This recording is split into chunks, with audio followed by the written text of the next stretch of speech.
पिछले भाग में हमने इलाहाबाद की उस सुहानी सुबह को महसूस किया था, जहां हवा में बसंत की खुशबू थी और एक युवक चंदर फूलों के बीच अकेला टहल रहा था। वो न जाने किस ख्याल में खोया था, शायद किसी ऐसी बात में जो अब उसके दिल की कहानी बनने वाली थी। आज हम उसी कहानी को आगे बढ़ाएंगे, जहां प्रेम, त्याग और आदर्श के बीच एक इंसान खुद से जूझता हुआ नजर आता है। क्यों नाम पड़ा इसका गुनाहों का देवता, यही जानने का वक्त अब शुरू हो रहा है।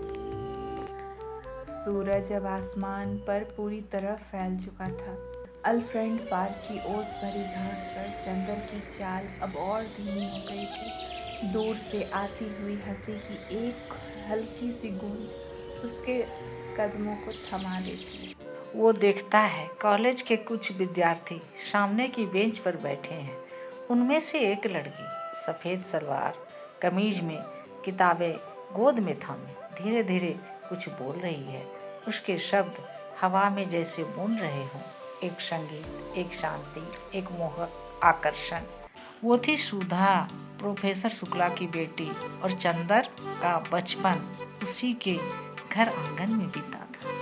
सुधा उसे देखकर हल्की हंसी हंस देती है। अरे चंदर, तुम यहाँ इतने सुबह?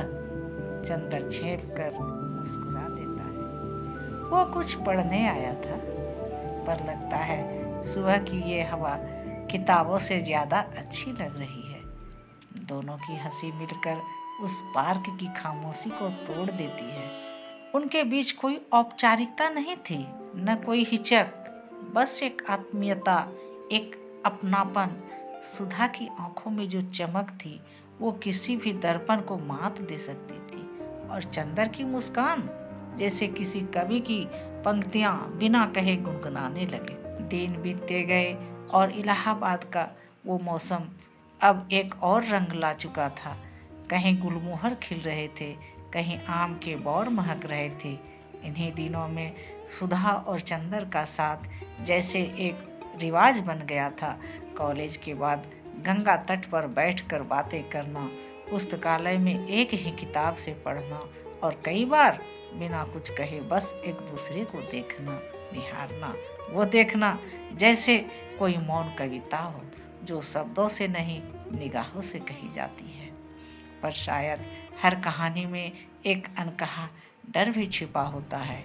एक डर कि कहीं ये मासूमियत टूट न जाए, कहीं ये अपनापन किसी नाम या रिश्ते की दीवार में न बदल जाए।